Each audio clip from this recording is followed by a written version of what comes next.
divine timeline is really about your timeline. That's the most important thing. So there are others that are going to have different timelines for yourself, but it's the sort of the marrying, the matching up of the energy, like where you're at in your life, on your mission, your progress that you're making, and then how everything else matches up around you. So divine timing really means that when the universe is going, this is the right time, they're ready to observe it, or they're ready to receive it, they're ready to move forward, this is now, it's going to be presented to you. So it's your energy matching up with the other energy. It's a bit like playing a game of, thank you, they've shown this before, chess, where, you know, the other side, where like maybe, I don't know, the black crook, and then the other one's a white castle, the queen or the king, whatever it is, and then you take that step forward, or you move in a certain direction, that when the other side of the other chess pieces are lined up, that job is just waiting for you, but it needed that person first to leave that job, and then for you to go, right, okay, I'm ready to move to that part of the world, or I'm ready to do that job, then it all matches up. So divine timing, it just means that everything lines up. Now, for that to happen, it means that you then have to focus on your own energy of receiving.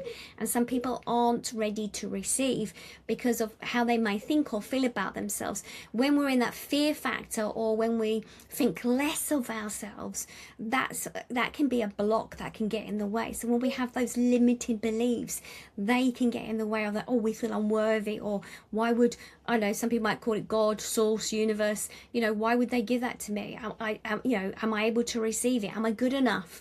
And so we live in a world where a lot of us as humans are, am I good enough to be in that position? Am I loved? Am I educated enough? Am I skinny? Am I slim? Am I fat? Am I thin? Am I got the long hair, short hair, blonde hair, brown hair, black hair, whatever?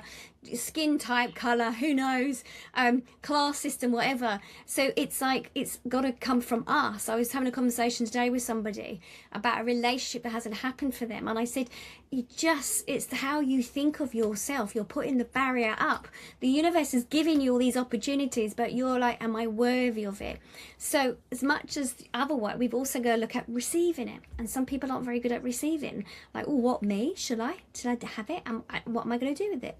So when you're ready to receive, when you're in that position of have more of a knowing of the direction as well, it all lines up. But your head's got to be in the same place, because your head creates the part of the energy of it as well. So how you think and feel about yourself, which is really, really important, that's going to make a vast difference in how the universe delivers it to you and when they deliver it to you. Also, who we blend with, our energy blends with other people around us.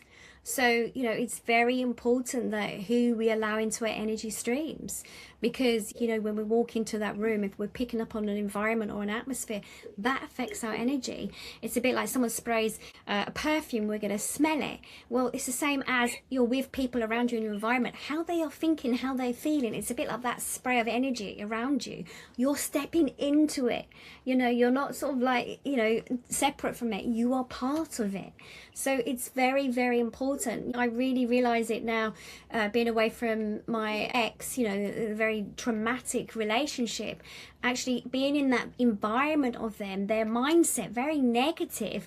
I didn't realize until now, actually, living in a total different situation, how it affects my energy. And it's a whole body feeling. It's the cellular basis, how we feel information.